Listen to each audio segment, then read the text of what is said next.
जी प्यारे विद्यार्थियों, प्यार भरी सत श्री अकाल। अज असी 7वीं जमात का पाठ नंबर 2 व्याकरण ਅਤੇ लिपिकरण जा रहे हाँ। इस पाठ में असी जाणांगे कि व्याकरण की हुंदा है, इसकी सानू क्यों लोड़ पैंदी है ਅਤੇ लिपि किस नूं कहा जाता है। ਇਹਦੇ ਵਿੱਚ सब तो पहला बेटा गल करते हैं व्याकरण की। जिवें कि असी जानते हाँ कि किसी भी चीज़ लई सानू कुछ नियम बनाने पैंदे हैं। जिवें असी स्कूल आउने हाँ उदों भी कुछ नियमों का पालन करते हाँ। जे असी कोई गुरुद्वारा मंदिर दे विच जाने आ तो उत्थे भी सानू कुछ नियम है जिन्हां दी पालना करनी पैंदी है। इस तरह किसी भाषा नूं शुद्ध रूप विच पढ़न अते लिखण लई कुछ नियम बनाए गए हैं। इन्हां सारे नियमां नूं असी की कहने आ, व्याकरण कहने आ। तां बच्चों की किसी भाषा नूं पढ़न अते लिखण लई शुद्ध रूप विच जिहड़े किसी भाषा नूं शुद्ध रूप दिंदे आ वो नियम सारे रल के की बनदे आ, व्याकरण बनते हैं। किसी भाषा नूं शुद्ध रूप में लिखण अते पढ़न लई बनाए गए सारे नियमां दे इकट्ठ नूं व्याकरण कहते हैं। उस तो बाद व्याकरण की महत्ता की है, क्यों जरूरी है व्याकरण। किसी भाषा का शुद्ध रूप समझण लई व्याकरण की बहुत लोड़ हुंदी है। इस तो बिना जिहड़ी भाषा है उसका शुद्ध रूप नहीं साडे सामने आ सकता।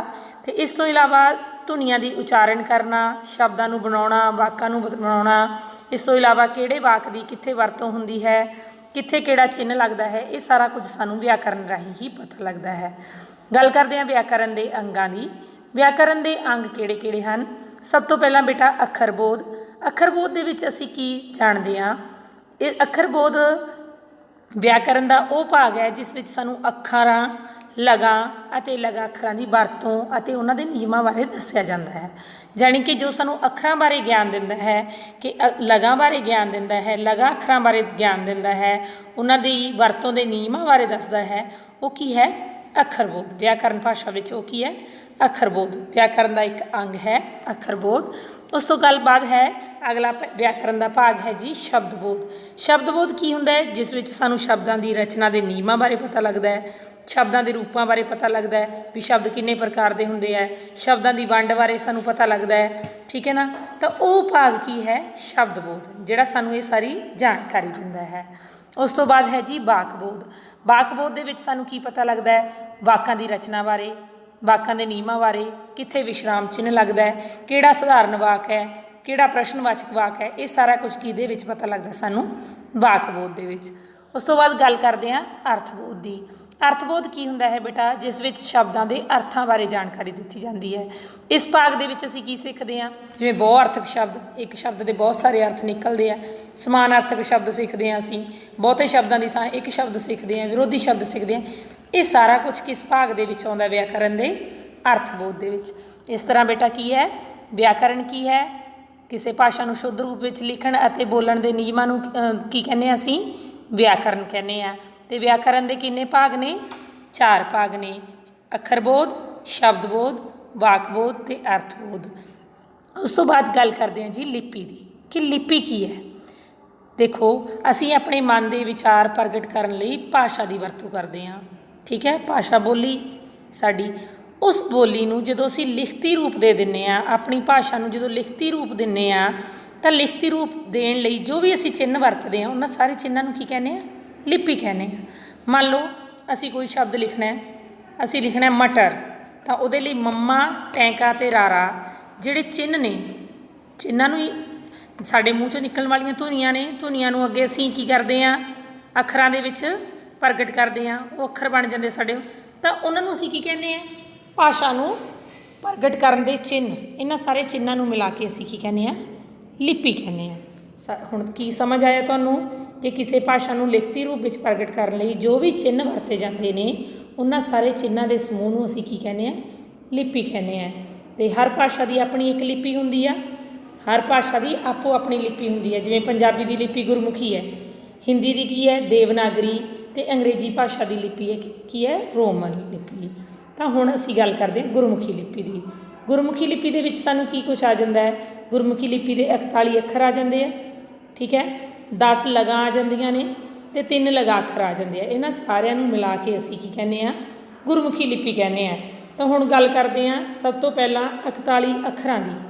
जदों गुरमुखी वरनमाला दे 41 अखरां नूं एक निश्चित तरतीब दे विच लिख दित्ता जांदा है, ਤਾਂ ਉਹ ਕੀ ਬਣ ਜਾਂਦੀ ਹੈ, ਵਰਨਮਾਲਾ। ਉਹ ਕੀ ਹੈ, ਗੁਰਮੁਖੀ ਵਰਨਮਾਲਾ। ਉਸ ਵਰਨਮਾਲਾ ਨੂੰ ਅਸੀਂ 8 ਵਰਗਾਂ ਦੇ ਵਿੱਚ ਵੰਡਦੇ ਹਾਂ। ਉਹ 8 ਵਰਗ ਕਿਹੜੇ ਕਿਹੜੇ ਆ? ਮੁੱਖ ਵਰਗ, ਜਿਹਦੇ ਵਿੱਚ ਊੜਾ ਤੋਂ ਹਾਹਾ ਤੱਕ ਆ ਜਾਂਦੇ ਆ। ਕੱਕਾ ਵਰਗ ਜਾਣੀ ਕਿ ਇੱਕ ਵਰਗ, ਜਿਹਦੇ ਵਿੱਚ ਕੱਕਾ ਤੋਂ ਨਈਆਂ ਤੱਕ ਦੇ ਅੱਖਰ ਆ ਜਾਂਦੇ ਆ। ਚਵਰਗ, ਜਿਹਦੇ ਵਿੱਚ ਚੱਚਾ ਤੋਂ ਨਈਆਂ ਤੱਕ। ਟਵਰਗ ਦੇ ਵਿੱਚ ਟੈਂਕਾ ਤੋਂ ਨਾਣਾ ਤੱਕ ਦੇ ਅੱਖਰ ਆ ਜਾਂਦੇ ਆ। ਤਵਰਗ ਦੇ ਵਿੱਚ ਤੱਤੇ ਤੋਂ ਲੈ ਕੇ ਨੰਨੇ ਤੱਕ ਵਾਲੇ ਅੱਖਰ ਆਉਂਦੇ ਆ। ਪਵਰਗ ਦੇ ਵਿੱਚ ਕੀ ਹੈ ਬੇਟਾ, ਪੱਪੇ ਤੋਂ ਲੈ ਕੇ ਮੰਮੇ ਤੱਕ ਦੇ ਸਾਰੇ ਅੱਖਰ ਸ਼ਾਮਿਲ ਹੁੰਦੇ ਆ। ਅਤੇ ਇਸ ਤੋਂ ਬਾਅਦ ਅੰਤਿਮ ਵਰਗ ਜਾਣੀ ਕਿ ਯਈਆ ਤੋਂ ਰਾੜਾ ਤੱਕ ਵਾਲਾ ਵਰਗ ਹੈ ਜਿਹੜਾ, ਇਹਨੂੰ ਅੰਤਿਮ ਵਰਗ। ਪਹਿਲਾਂ ਪੰਜਾਬੀ ਦੇ ਵਿੱਚ 35 ਹੀ ਅੱਖਰ ਹੁੰਦੇ ਸਨ, ਜਿਸ ਕਰਕੇ ਇਹਨੂੰ 35 ਅੱਖਰੀ ਕਹਿੰਦੇ ਸੀ। ਇਸ ਕਰਕੇ ਇਹ ਵਰਗ ਅੰਤਿਮ ਵਰਗ ਸੀ। ਉਸ ਤੋਂ ਬਾਅਦ ਕੁਝ 6 ਨਵੇਂ ਅੱਖਰ ਸਾਡੀ ਭਾਸ਼ਾ ਜਿਹੜੀ ਗੁਰਮੁਖੀ ਲਿਪੀ ਦੇ ਵਿੱਚ ਐਡ ਕੀਤੇ ਗਏ ਆ, ਨਵੇਂ ਅੱਖਰ ਆਏ ਆ, ਉਹਨੂੰ ਅਸੀਂ ਕੀ ਕਹਿੰਦੇ ਹਾਂ, ਨਵੀਨ ਵਰਗ। ਜਿਹੜੇ ਸੱਸੇ ਪੈਰ ਬਿੰਦੀ ਤੋਂ ਸਾਨੂੰ ਲੈ ਕੇ ਲੱਲੇ ਪੈਰ ਬਿੰਦੀ ਤੱਕ 6 ਅੱਖਰ ਨੇ, ਇਹਨੂੰ ਅਸੀਂ ਕੀ ਕਹਿੰਦੇ ਹਾਂ, ਨਵੀਨ ਵਰਗ, ਕਿਉਂਕਿ ਨਵੇਂ ਅੱਖਰ ਆਏ ਆ ਸਾਡੀ ਭਾਸ਼ਾ ਦੇ ਵਿੱਚ। ਉਸ ਤੋਂ ਬਾਅਦ ਗੱਲ ਕਰਦੇ ਹਾਂ, ਇਹ ਤਾਂ ਹੋ ਗਈ ਅੱਖਰਾਂ ਬਾਰੇ। 41 ਅੱਖਰਾਂ ਬਾਰੇ ਜਾਣਕਾਰੀ ਦੇ ਦਿੱਤੀ। ਗੁਰਮੁਖੀ ਲਿਪੀ ਦੇ ਕਿਹਦੇ ਤੋਂ ਬਣਦੀ ਹੈ? 41 ਅੱਖਰਾਂ ਤੋਂ। 10 ਲਗਾਂ। ਹੁਣ 10 ਲਗਾਂ ਕਿਹੜੀਆਂ ਨੇ ਸਾਡੀਆਂ? ਮੁਕਤਾ, ਕੰਨਾ, ਸਿਆਰੀ, ਬਿਹਾਰੀ, ਔਂਕੜ, ਦੁਲੈਂਕੜ, ਲਾਂ, ਦੁਲਾਵਾਂ, ਹੋੜਾ ਅਤੇ ਕਨੌੜਾ। ਇਹ 10 ਲਗਾਂ ਸਾਡੀ ਗੁਰਮੁਖੀ ਲਿਪੀ ਵਿੱਚ ਸ਼ਾਮਿਲ ਹਨ। ਉਸ ਤੋਂ ਬਾਅਦ ਲਗਾ ਅੱਖਰ। ਲਗਾ ਅੱਖਰ ਕਿਹੜੇ ਨੇ ਜੀ? ਬਿੰਦੀ, ਟਿੱਪੀ ਅਤੇ ਅੱਧਕ। ਇਹਨਾਂ ਸਾਰਿਆਂ ਨੂੰ ਮਿਲਾ ਕੇ 41 ਅੱਖਰਾਂ, 10 ਲਗਾਂ ਅਤੇ 3 ਲਗਾ ਅੱਖਰਾਂ ਨੂੰ ਮਿਲਾ ਕੇ ਕੀ ਬਣਦੀ ਹੈ? ਗੁਰਮੁਖੀ ਲਿਪੀ ਬਣਦੀ ਹੈ। ਤਾਂ ਬੱਚੇ ਤੁਹਾਨੂੰ ਸਮਝ ਆ ਗਿਆ ਹੋਵੇਗਾ ਕਿ ਲਿਪੀ ਕਿਸ ਨੂੰ ਕਹਿੰਦੇ ਆ। ਕਿਸੇ ਭਾਸ਼ਾ ਨੂੰ ਲਿਖਤੀ ਰੂਪ ਵਿੱਚ ਪ੍ਰਗਟ ਕਰਨ ਲਈ ਜੋ ਵੀ ਚਿੰਨ੍ਹ ਵਰਤੇ ਜਾਂਦੇ ਉਹਨਾਂ ਨੂੰ ਲਿਪੀ ਕਿਹਾ ਜਾਂਦਾ ਹੈ। ਤਾਂ ਲਿਪੀ ਦੇ ਵਿੱਚ ਕੀ ਕੁਛ ਸ਼ਾਮਿਲ ਹੁੰਦਾ ਹੈ ਜੀ? ਸਭ ਤੋਂ ਪਹਿਲਾਂ ਸਾਡੇ ਅੱਖਰ, ਵਰਨਮਾਲਾ ਸਾਡੀ 41 ਅੱਖਰ, 10 ਲਗਾਂ ਅਤੇ 3 ਲਗਾ ਅੱਖਰ ਸ਼ਾਮਿਲ ਹੁੰਦੇ ਨੇ। ਇਹਨਾਂ ਸਾਰਿਆਂ ਨੂੰ ਮਿਲਾ ਕੇ ਅਸੀਂ ਕੀ ਕਹਿੰਦੇ ਹਾਂ? ਗੁਰਮੁਖੀ ਲਿਪੀ। ਅਤੇ ਇੱਕ ਗੱਲ ਹੋਰ ਕਿ ਹਰ ਭਾਸ਼ਾ ਦੀ ਆਪਣੀ ਇੱਕ ਲਿਪੀ ਹੁੰਦੀ ਆ, ਅਤੇ ਉਸ ਦੇ ਵਿੱਚ ਜਿਵੇਂ ਕਿ ਅੰਗਰੇਜ਼ੀ ਦੀ ਰੋਮਨ ਲਿਪੀ ਹੈ, ਉਹਦੇ ਵਿੱਚ ABC ਆ ਜਾਂਦੀ ਹੈ। ਹਿੰਦੀ ਦੀ ਦੇਵਨਾਗਰੀ ਲਿਪੀ ਹੈ, ਉਹਦੇ ਵਿੱਚ ਆ ਏ ਈ ਆ ਜਾਂਦਾ ਹੈ। ਅਤੇ ਪੰਜਾਬੀ ਦੀ ਲਿਪੀ ਗੁਰਮੁਖੀ ਹੈ। ਉਸ ਤੋਂ ਬਾਅਦ ਪਾਠ ਦੇ ਪ੍ਰਸ਼ਨ ਉੱਤਰ ਕਰਦੇ ਹਾਂ ਬੇਟਾ। ਸਭ ਤੋਂ ਪਹਿਲਾਂ ਬਹੁਵਿਕਲਪੀ ਪ੍ਰਸ਼ਨਾਂ ਦੇ ਵਿੱਚ ਕਿਸੇ ਭਾਸ਼ਾ ਨੂੰ, ਕਿਸੇ ਬੋਲੀ ਨੂੰ ਪੜ੍ਹਨ ਲਿਖਣ ਲਈ ਬਣਾਏ ਗਏ ਨਿਯਮਾਂ ਦੇ ਇਕੱਠ ਨੂੰ ਕੀ ਕਹਿੰਦੇ ਹਨ? ਕੀ ਕਹਿੰਦੇ ਨੇ ਜੀ? ਵਿਆਕਰਨ। ਉੱਤਰ ਆਏਗਾ ਵਿਆਕਰਨ।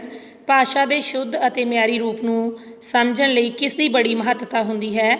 ਉੱਤਰ ਆਏਗਾ ਜੀ ਵਿਆਕਰਨ ਦੀ। ਕਿਹੜੇ ਪੱਧਰ 'ਤੇ ਵਿਆਕਰਨ ਦੀ ਪੜ੍ਹਾਈ ਬਹੁਤ ਮਹੱਤਤਾ ਰੱਖਦੀ ਹੈ?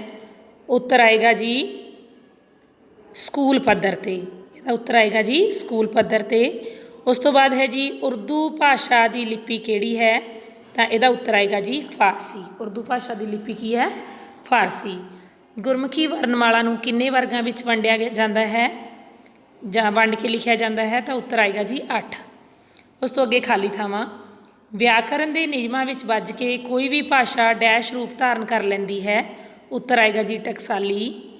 ਕਿਸੇ ਭਾਸ਼ਾ ਨੂੰ ਸਿੱਖਣ ਲਈ ਡੈਸ਼ ਦਾ ਗਿਆਨ ਬਹੁਤ ਜ਼ਰੂਰੀ ਹੈ। ਉੱਤਰ ਆਏਗਾ ਜੀ ਵਿਆਕਰਨ। ਅਗਲਾ ਹੈ ਜੀ ਪੰਜਾਬੀ ਭਾਸ਼ਾ ਦੀ ਲਿਪੀ ਡੈਸ਼ ਹੈ। ਉੱਤਰ ਆਏਗਾ ਜੀ ਗੁਰਮੁਖੀ। ਅੱਗੇ ਹੈ ਜੀ ਹਿੰਦੀ ਭਾਸ਼ਾ ਦੀ ਲਿਪੀ ਡੈਸ਼ ਹੈ। ਉੱਤਰ ਆਏਗਾ ਜੀ ਦੇਵਨਾਗਰੀ। ਅਗਲਾ ਹੈ ਜੀ ਅੰਗਰੇਜ਼ੀ ਭਾਸ਼ਾ ਦੀ ਲਿਪੀ ਡੈਸ਼ ਹੈ। ਉੱਤਰ ਆਏਗਾ ਜੀ ਰੋਮਨ। ਇਸ ਤਰ੍ਹਾਂ ਨਾਲ ਤੁਸੀਂ ਖਾਲੀ ਥਾਵਾਂ ਦੇ ਵਿੱਚ ਇਹ ਸ਼ਬਦ ਭਰ ਲੈਣੇ ਆ। ਉਸ ਤੋਂ ਬਾਅਦ ਸਹੀ ਗਲਤ ਹੈ ਜੀ।